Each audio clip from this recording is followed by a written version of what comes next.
usan a grandes rasgos, no con una profundidad, la cual, bueno, pues está fuera de los objetivos que buscamos en materia de carrera. Y estábamos describiendo lo que son las diferentes tipos de formas de vibrar, ¿no?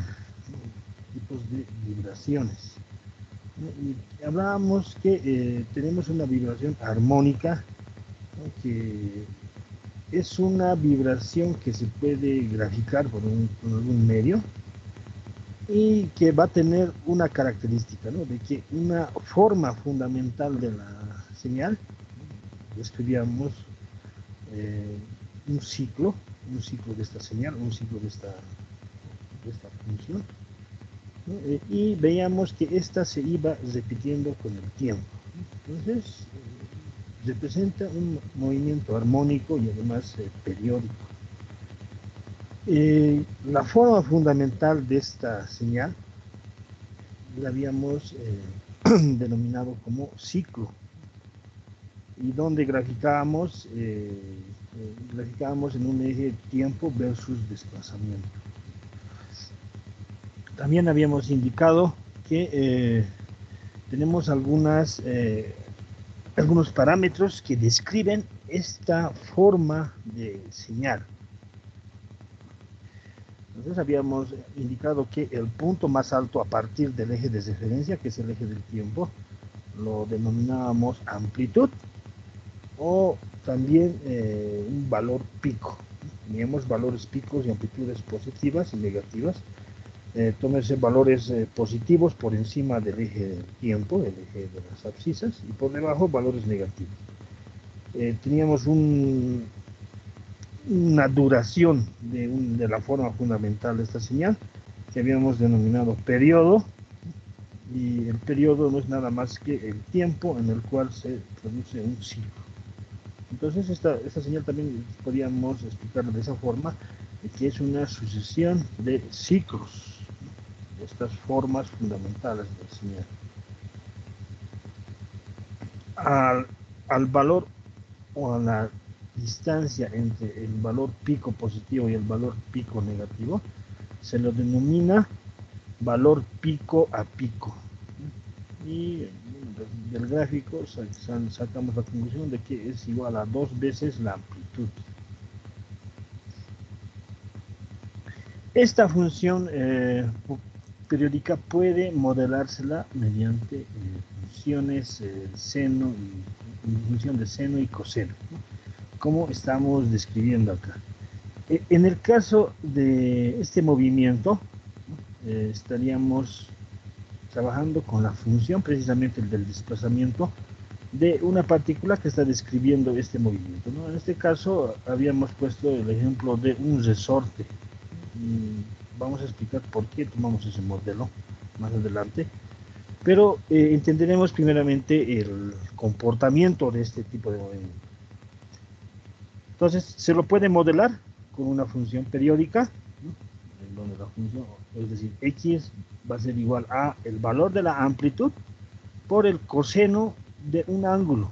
Este ángulo va a estar formado por la pulsación o la velocidad angular, la variable del tiempo, más un desfase. La amplitud ya vimos qué parámetro es, que describe dentro de esta gráfica, ¿no? Es precisamente el valor desde el eje del tiempo hacia el punto más alto o el valor más alto que adquiere esta función. Esa es la amplitud. La pulsación se refiere a que podemos representarlo, eh, esta, esta función, esta gráfica, con un vector que puede girar.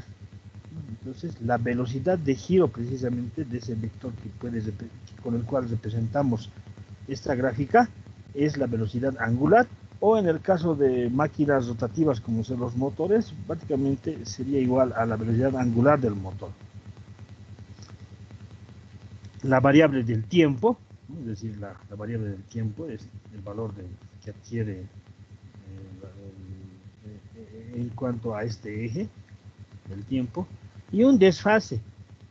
Vamos a realizar el análisis a partir de un punto. Y a partir de ese punto vamos a ver que esta función coseno tiene un inicio y va a tener un final, ¿no? La función seno, por ejemplo, va a iniciar su valor en 0, ¿no? Porque en un tiempo 0, el seno de 0 va a ser 0.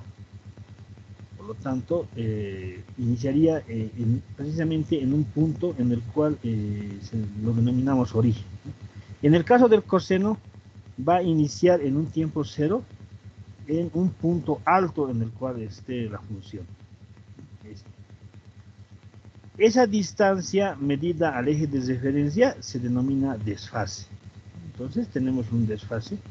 Y como les decía, que esta función puede representarse también con un vector giratorio, ¿no? Podemos, en vez de representar el eje de las abscisas con el tiempo, también podemos representarlo en grados. Entonces, este desfase lo vamos a poder representar en grados, y tomando en cuenta que en un ciclo vamos a tener 360 grados, ¿no? Es decir, una vuelta. El periodo, como han visto en nuestra técnica, es el inverso de la frecuencia, ¿no?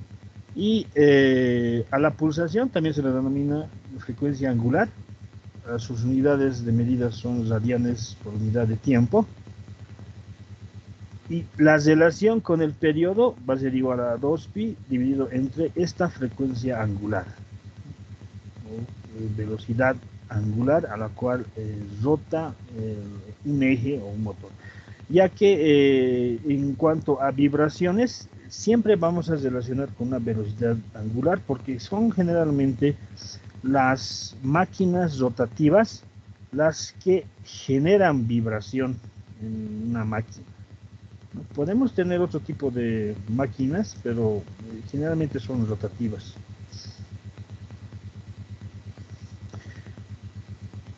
Entonces, vamos a describir el movimiento armónico simple, o esta función armónica que hemos visto del desplazamiento, ¿no? Lo que les decía, la frecuencia va a ser igual a 1 al inverso del periodo, y esto lo relacionamos con la frecuencia angular. La derivada de esta función armónica, es decir, de esta función x, que describe precisamente este movimiento armónico, va a ser igual a la velocidad. Y si derivamos la anterior función que era precisamente amplitud por coseno de la frecuencia angular por el tiempo más el desfase, lo derivamos, vamos a tener esta ecuación, y la derivada del coseno va a ser el seno. La derivada de la velocidad, saben que es la aceleración, por lo tanto va a seguir nuestra función de velocidad y aceleración siendo armónica, ¿no? Y siendo periódica. Es decir, tenemos acá expresada nuestra ecuación de velocidad y aceleración en función de un seno y un coseno, ¿no? Que ambas son funciones periódicas, ¿no? Porque se van repitiendo en el tiempo. Por lo tanto, si el movimiento, el desplazamiento es periódico, la velocidad y la aceleración también.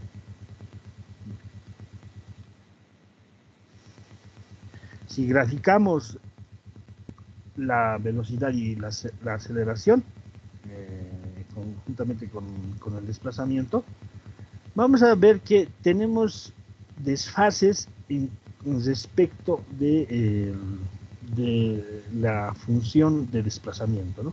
Es decir, de x, ya que se ha derivado y prácticamente se ha cambiado la función que estaba inicialmente en función de coseno a seno. Entonces prácticamente tenemos una imagen de lo que es la primera gráfica. Entonces la función coseno tenderá a iniciar en un punto en el cual tenemos la amplitud, y la función seno, como les decía, va a iniciar en un valor 0. La función de aceleración iniciará o tenderá a iniciar en un valor pico negativo. Si tuviéramos el eje de referencia o analizaríamos a partir de este punto. Pero como vimos en la anterior gráfica, ¿no? Para mostrar lo que es un desfase, ¿no? Habíamos iniciado con un cierto desfase que habíamos denominado como phi. ¿No? Por lo tanto, si el desplazamiento está desfasado del origen, la función velocidad y aceleración también estará desfasada. En el caso de la velocidad, tendremos una amplitud de velocidad, ¿no? Un valor también máximo. Todos los conceptos que habíamos visto en cuanto a la descripción de la función desplazamiento como función armónica son aplicables a lo que es la velocidad y la aceleración. Entonces tendremos un punto alto, un máximo valor que adquiere esta función, que obviamente ya no va a ser desplazamiento, será la velocidad máxima. En el caso de la aceleración, será la aceleración máxima que pueda tener. También vamos a tener un periodo en ambas funciones, en la función velocidad y la función aceleración, que prácticamente son iguales o tienen el mismo valor del periodo del desplazamiento.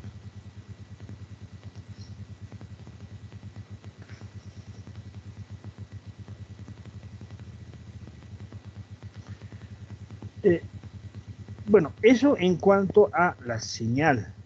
La señal que nos es una descripción del movimiento de una o del comportamiento de una vibración, ¿no? Ahora, cuando se trata de análisis de vibraciones, especialmente cuando se trata de análisis, un análisis analítico, es decir, mediante fórmulas, ¿no?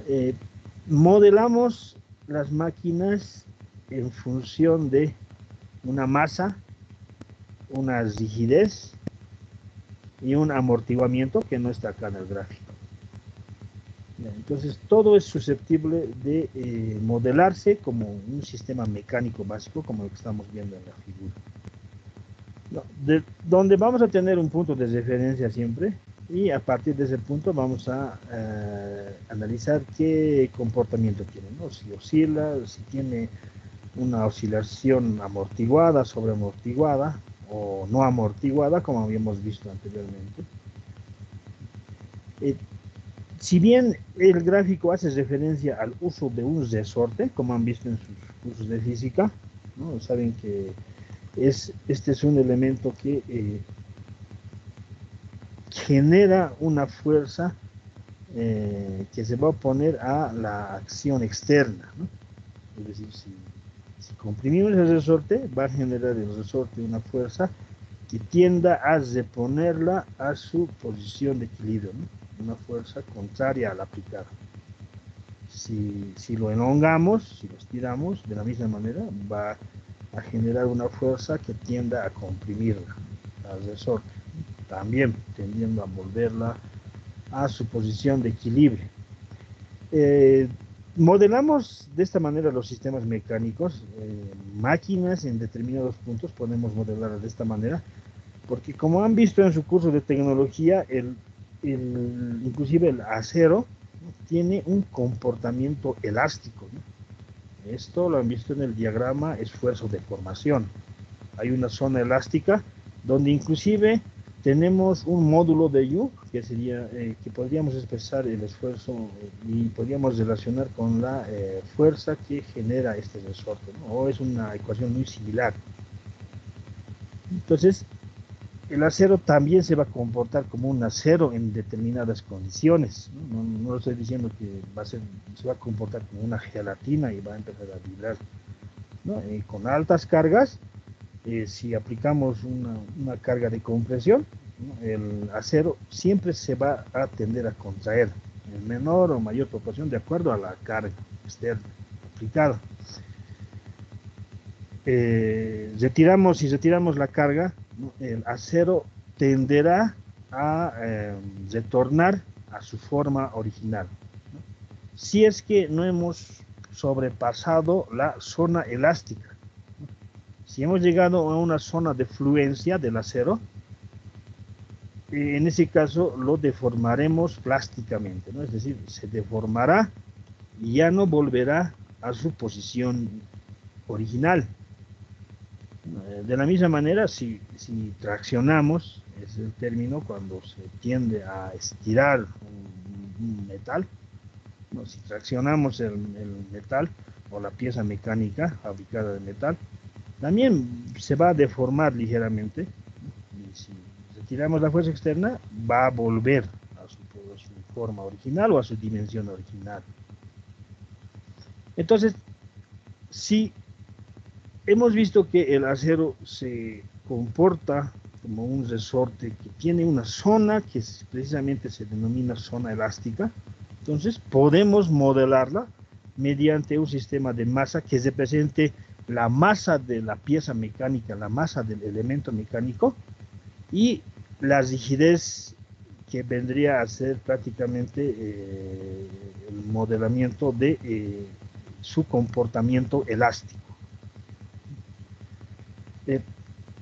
Acá, como les decía, falta un sistema de amortiguamiento, si han visto en física, es un cilindro hidráulico, que lo que hace es oponerse a la fuerza externa, ¿no?, en mayor grado. Entonces, si vamos a tener este amortiguamiento, quiere decir que, bueno, pues si logramos que oscile esta masa, este amortiguamiento hará o tenderá a que el movimiento armónico se comporte como un movimiento armónico amortiguado, ¿no?, como habíamos visto a un inicio, ¿no? Es decir, va a iniciar en una amplitud alta y esta amplitud va a ir reduciéndose hasta eliminarse completamente.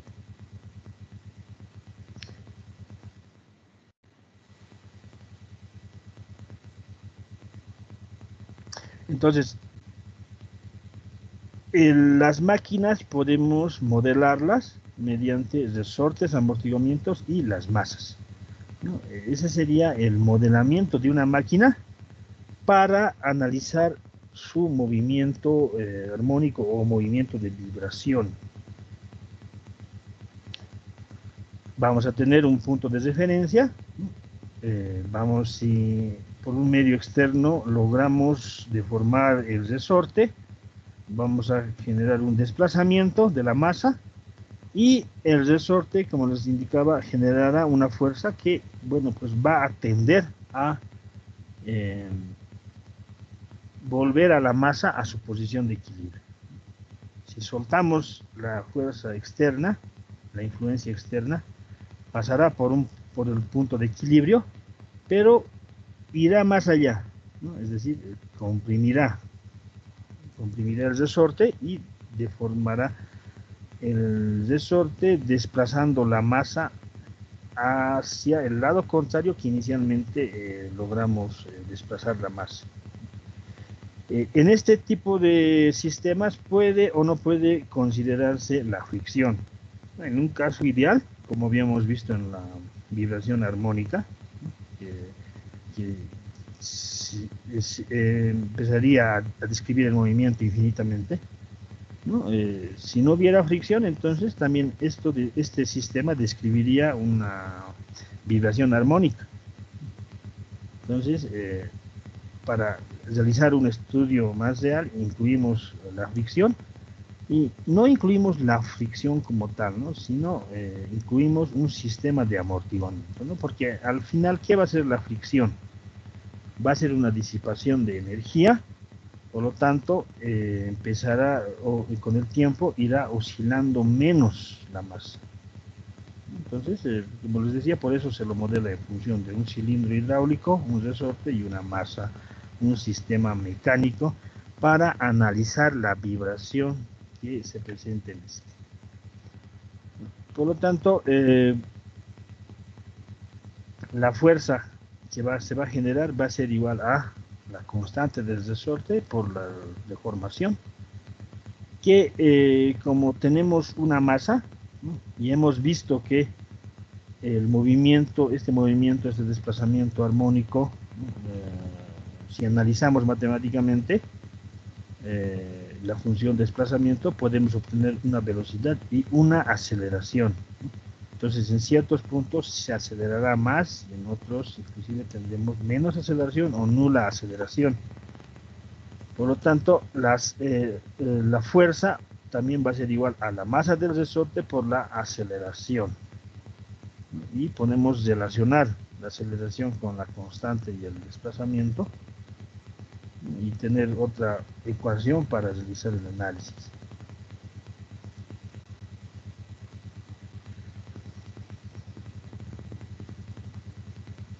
La frecuencia de oscilación o de vibración es importante en el análisis de vibración, ¿no? Entonces, por eso que hacemos hincapié en la forma de relacionar la frecuencia angular con lo que es el periodo, la masa y la rigidez del elemento analizado. Entonces, en función de la masa, es decir, si tenemos la masa, podemos relacionar con la velocidad angular o la frecuencia angular, también se denomina, y la frecuencia descrita en Hertz.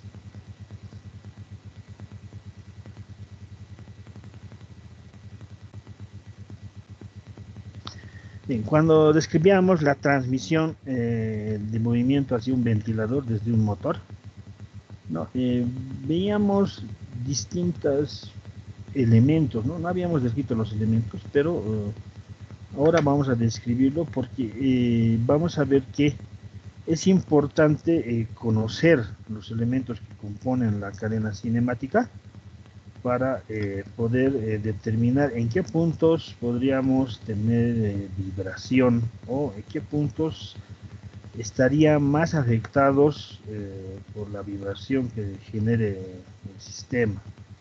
Entonces teníamos el motor, teníamos una polea, una correa que transportaba o que transmitía potencia a través de la correa. Mediante una polea movíamos lo que es un reductor o directamente el ventilador, ¿no? Y aquí teníamos un eje de salida en el cual vamos a tener una velocidad de giro diferente a la velocidad de giro del motor, ¿no? Si un motor no tiene un sistema de control, ¿no? Si lo energizamos va a girar a una velocidad fija, ¿no? Entonces, en esas situaciones usamos reductores de velocidad para tener una velocidad menor, ya que las velocidades de giro de los motores son altas, ¿no? Si bien hay, según una clasificación de velocidades, tenemos motores de baja, media y alta rotación o alta velocidad, ¿no? La velocidad media oscila alrededor de 1500 RPM, ¿no? 1500 vueltas por minuto. Los motores de baja velocidad tienden a girar a 800 vueltas por minuto. Entonces son velocidades bastante altas, ¿no? Y hay situaciones en las cuales se necesita velocidad de giro, ¿no? Pero con una menor velocidad. Es así que entran en juego los reductores de velocidad. Acá adentro lo que tenemos son engranajes, como han visto en la parte de cinemática, de acuerdo al diámetro del engranaje y al número de dientes, ¿no? Se va transformando la velocidad, ¿no? Se puede reducir o ampliar. En este caso los reductores se denominan así porque generalmente reducen la velocidad. Reducen la velocidad de giro que se transmite desde el motor. Además de que acá en primera instancia se tiene dos poleas, una motriz y una conducida, que son se nota según el gráfico que son de diferente diámetro, ¿no? Un diámetro menor tenemos en la polea motriz y un diámetro mayor en la polea conducida. Esta diferencia de diámetros también hará una multiplicación o desmultiplicación de la velocidad que nos proporciona el motor.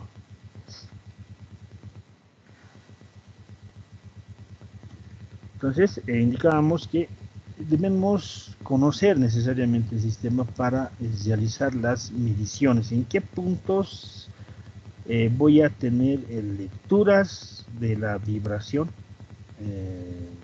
que sean representativas o que me ayuden a determinar fallas.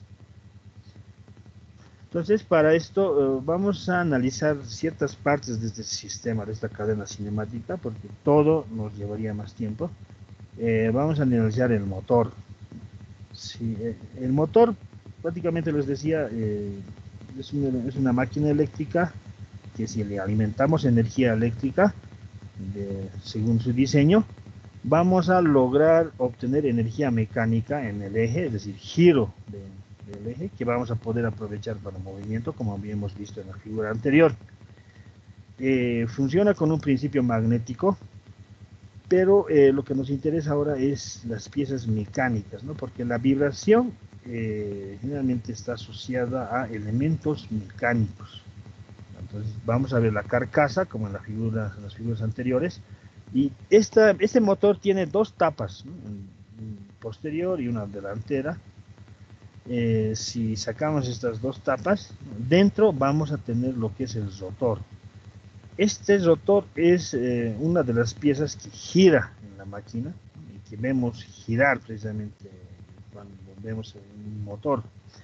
El resto de esta carcasa y estas tapas se mantiene estática, no se mueve. Este rotor, ¿no?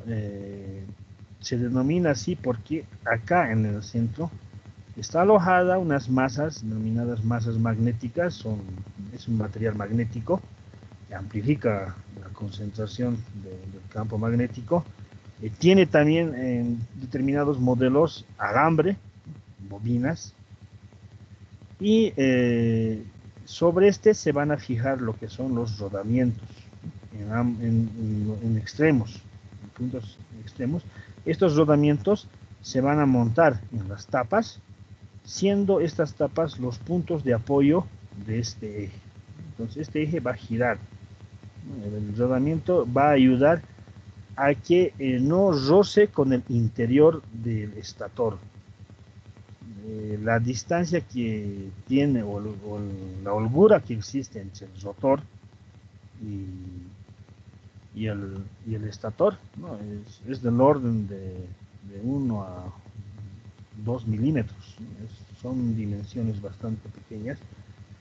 Por lo tanto, tiene que estar posicionado y montado adecuadamente para que no roce estas partes exteriores del rotor con las partes interiores del rodamiento del estator. Y para esto nos ayudamos de los rodamientos, ¿no? Que ya les había indicado, describen o se puede obtener un movimiento relativo en cuanto a piezas.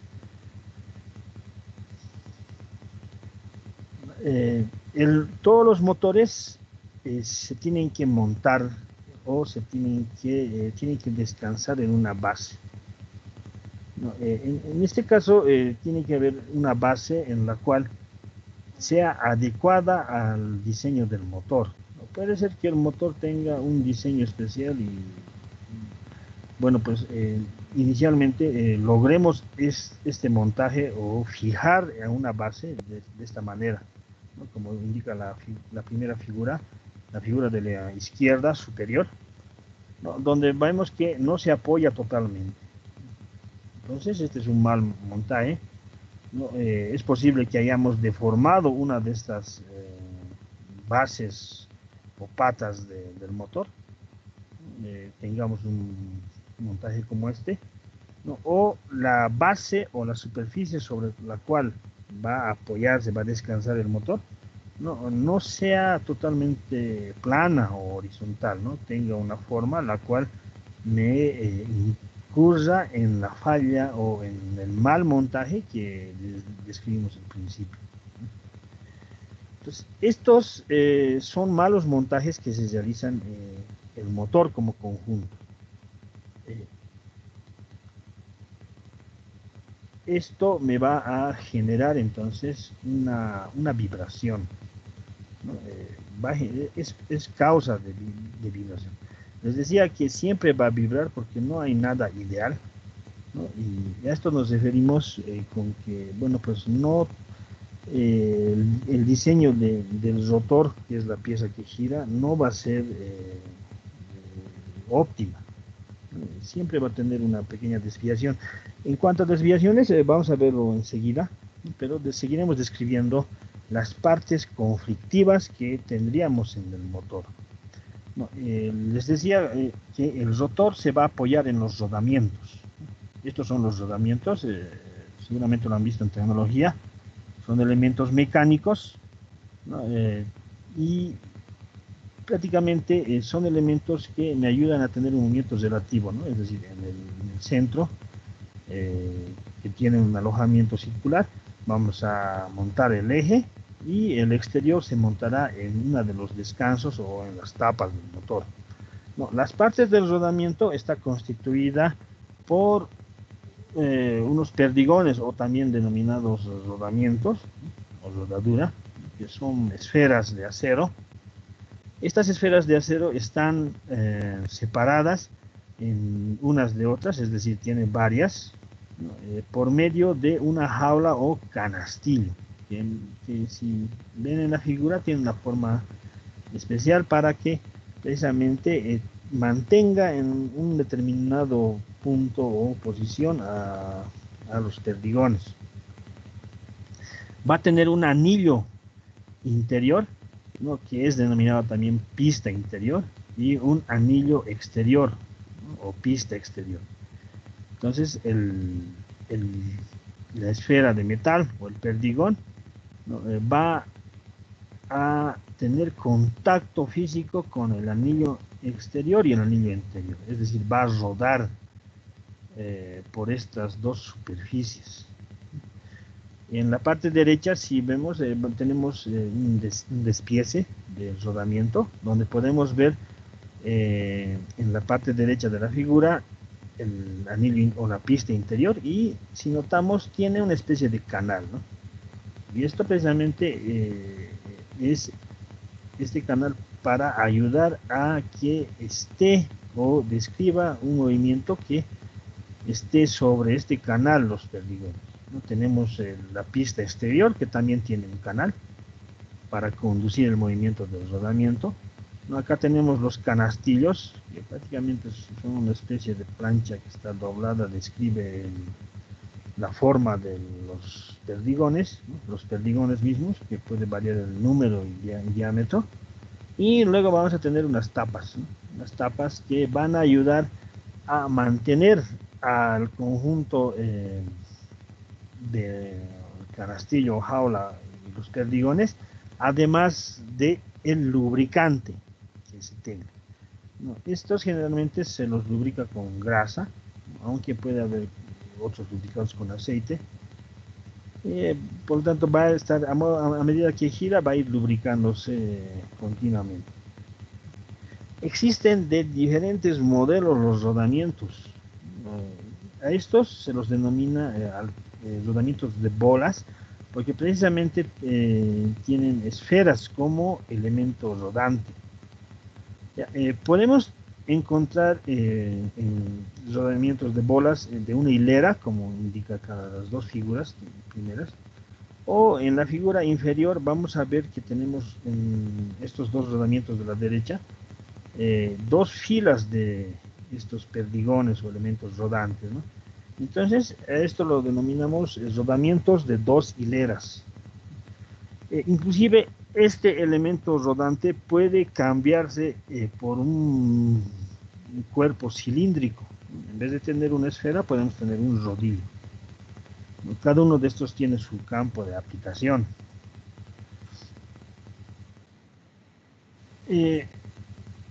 Entonces, el rodamiento, les decía, va a montarse el anillo o la pista interior, ¿no? Va a montarse sobre un eje y la pista exterior sobre un alojamiento, ¿no? Esa es la manera de montaje del motor, perdón, del rodamiento. En cuanto a tipos de rodamientos, los rodamientos de bolas, como habíamos visto, soportan más carga radial y una pequeña carga axial, es decir, van a poder soportar un peso que esté aplicándose mediante el eje. Entonces vamos a tener una carga y esta carga máxima que soporta el rodamiento está en sus fichas técnicas. También hacíamos referencia a que el elemento rodante no necesariamente tiene que ser una esfera de metal, sino puede ser un cuerpo cilíndrico denominado rodillo, inclusive cónico, ¿no? Y estos rodamientos de rodillo y de conos, precisamente son elementos que soportan mayor carga radial, ¿no? Es decir, cargas que estén en el sentido o paralelas al eje axial del elemento mecánico. Entonces, tenemos un campo de aplicación importante. Acá está una figura de cómo se monta el rodamiento en el rotor, ¿no? Entonces, esto es lo que en el despiece del motor veíamos que sale, o la pieza que sale del interior del motor y que gira, ¿no? De ahí el nombre rotor. ¿No? Puede o no tener cable, pero siempre está constituido por masas metálicas, es decir, está constituido por varias chapas de acero al silicio. Y aquí a los extremos tenemos los rodamientos. Estos rodamientos o esta parte del eje puede estar montada también en otro rodamiento, que va a ser una base que aloja un rodamiento y que tiene sus propias bases para montaje en una superficie. El eje, ¿no?, prácticamente vendría a ser un cuerpo cilíndrico como este, y sobre este estaría montado esta parte del rotor. Entonces, el eje del motor prácticamente vendría a ser de menor diámetro y tiene que estar calculado de acuerdo a la carga que va a soportar, ¿no? Es decir, vamos a transmitir potencia por medio de una polea, y esta polea tendrá pues que transmitir la potencia y ser necesaria para mover un sistema o un mecanismo, ¿no? Porque si no alcanza, no es suficiente la fuerza, ¿no?, lo que va a tender es a frenar el eje. Y quien sufre más mecánicamente es el eje, ¿no? Porque vemos acá en la figura de la izquierda, bueno, con el conjunto del rotor, ¿no? El eje tiene puntos en los cuales la sección transversal es reducida, ¿no? Entonces va a tener puntos en los cuales tenemos menos área transversal. Por lo tanto, esos podríamos decir que son los lugares más débiles y que si esforzamos mucho son los primeros puntos los cuales van a fallar. Por acción externa y por funcionamiento, por lo que esté acoplado al eje, por lo que movamos con el motor, el eje se va a deformar, ¿no? De acuerdo al tipo de montaje, ¿no? Como ya hemos visto, este es un modelo de montaje del motor, en el cual acá tenemos podemos tener los dos puntos de apoyo, que son los rodamientos, ¿no? Y en el caso de motores de un eje, tenemos acoplado o transmitiendo carga por un extremo del eje, ¿no? Si la carga es demasiada, ¿no?, si la carga es muy alta, puede tender a fletar de esta manera el eje, ¿no? O internamente puede fletarse de esta manera.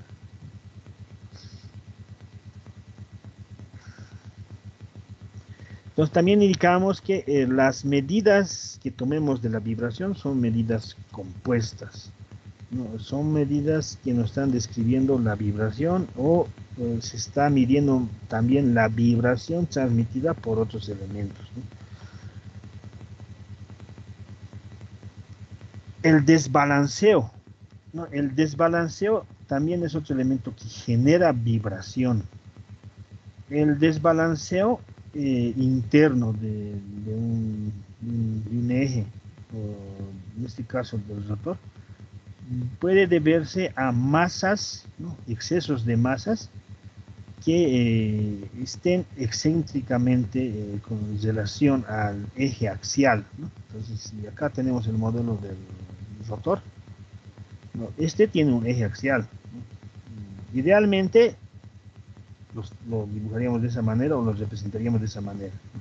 Entonces puede haber sectores en los cuales puede haber espacios vacíos, ¿no? O puede haber un exceso de masa, la cual se considera o se denomina masa excéntrica.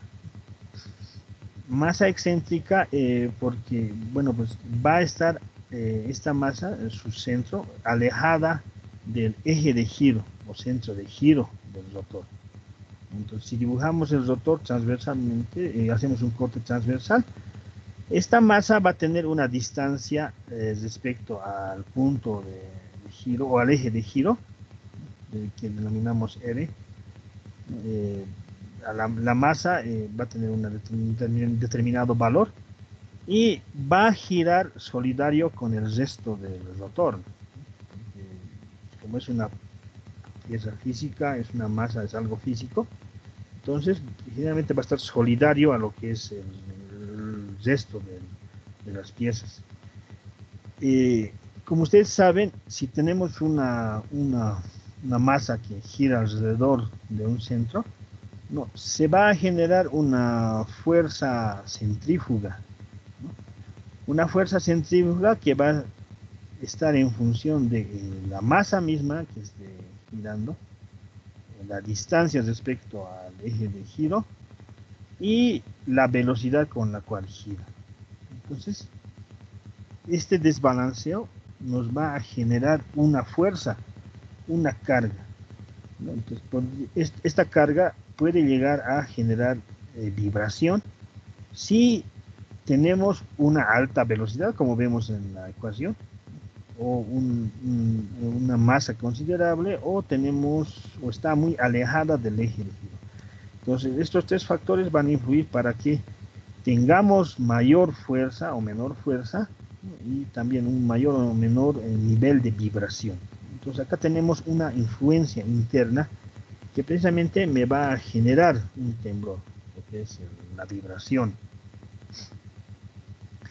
En el caso de piezas externas, de elementos externos, ¿no? Como hacer en la cadena cinemática que vimos, ¿no? Vimos que tenemos un ventilador en un extremo, ¿no? Que era movido por la velocidad o la energía que nos proporcionaba el motor.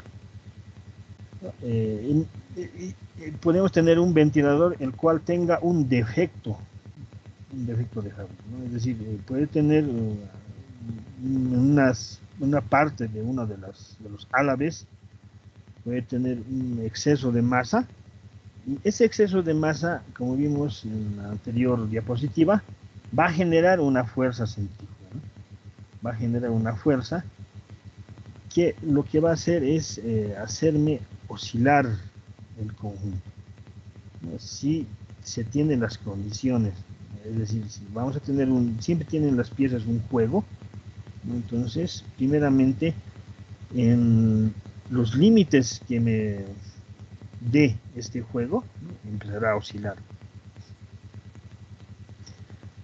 Si describimos el comportamiento de esta masa, vamos a iniciar en un punto, como estamos viendo en la primera figura de la izquierda, la primera figura del ventilador.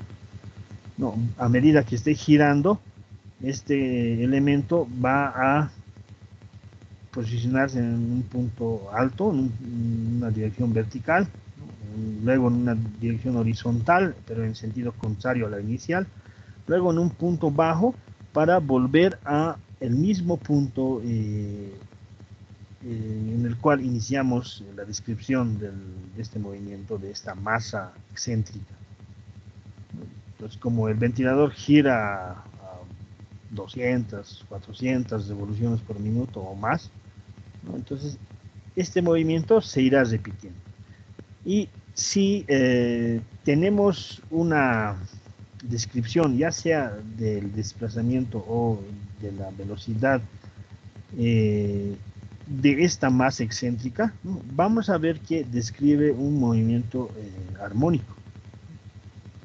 Y como va a girar el ventilador continuamente, entonces esta forma fundamental se va a ir repitiendo. Entonces vamos a tener la inclusión ¿no? De una función armónica por la excentricidad, por este defecto de masa que nos provoca precisamente lo que se conoce como desbalanceo.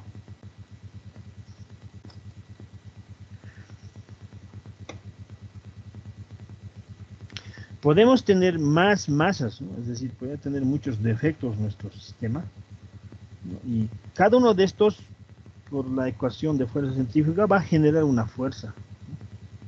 Entonces, el efecto total va a ser igual a la suma de todas estas fuerzas que generan cada una de estas masas, ¿no? Entonces, vamos a tener una fuerza resultante y puede o no estar en un mismo plano o en diferentes planos. La representación que hicimos es en dos planos, pero podemos analizarla en otro plano y tener o obtener una fuerza centrífuga en una determinada dirección y con un determinado valor, ¿no? Entonces el desbalanceo, especialmente en los rotores, genera estas cargas. Estas cargas que van a ser adicionales a las que se esperaba, ¿no? Porque, bueno, si hemos diseñado nuestro sistema de transmisión de potencia, ¿no? Hemos asumido que el motor nos va a entregar un cierto nivel de potencia, vamos a consumir un nivel de potencia con nuestro sistema mecánico, y esta fuerza excéntrica, bueno, pues sobrecargará a mi motor, además de generar la vibración.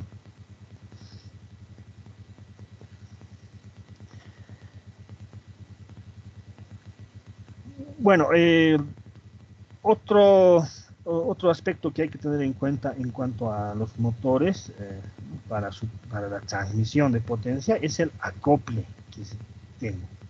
En este caso habíamos visto una transmisión por polea, ¿no? Por polea y correa en la figura que habíamos descrito anteriormente. Pero puede ser que no usemos polea y correa, sino tengamos un acople, ¿no? Es decir, un elemento el cual nos sirva, como estamos viendo en la figura superior, nos sirva para unir a lo que queremos mover, ¿no? A donde queremos transmitir la potencia. Estos acoples pueden ser rígidos, ¿no? Es decir, piezas metálicas unidas por pernos, o pueden ser flexibles, piezas que me describan un movimiento relativo o puedan ser conformadas por partes flexibles como gomas. Entonces, podemos tener acoples de distinto tipo, pero para que el movimiento o la potencia se transmita, ¿no? Y no tengamos,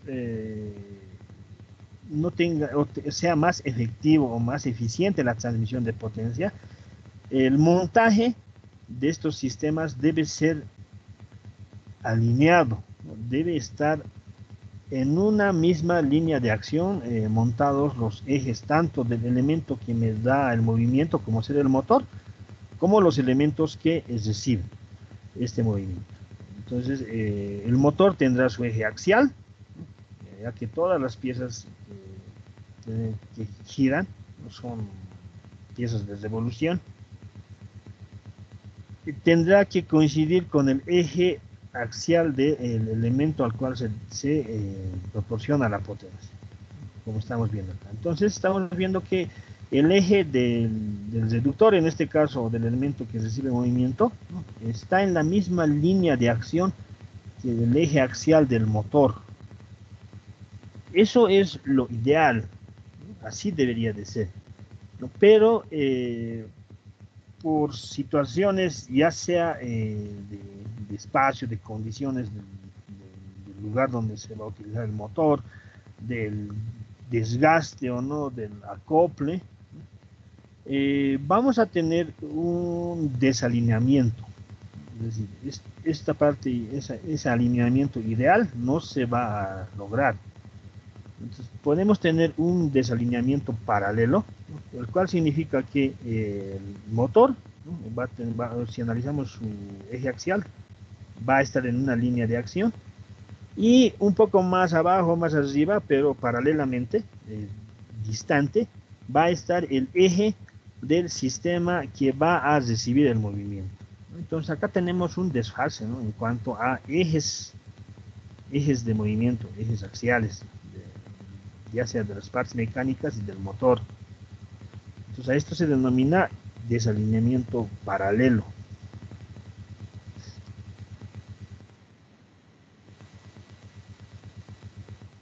Eh, ¿Tenemos alguna consulta? Creo que alguien ha levantado la mano. No.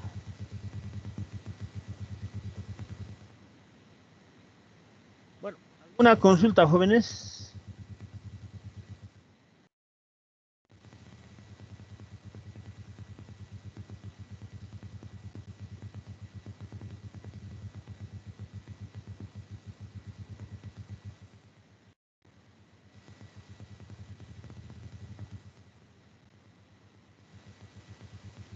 Ingeniero, disculpe, Sí, sí, adelante.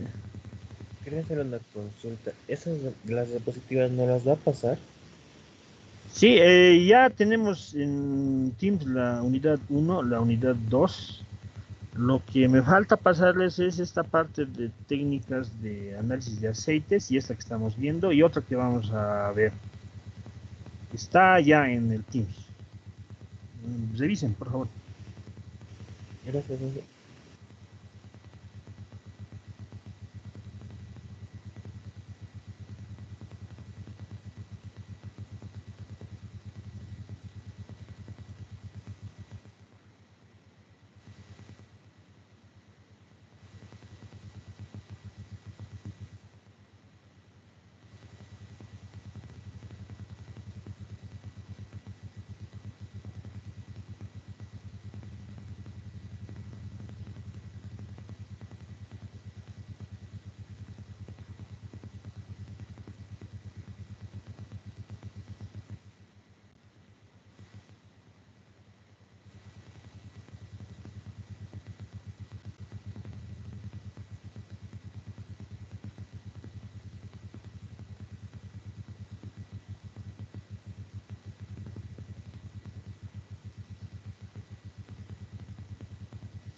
Bien, ya tomé asistencia.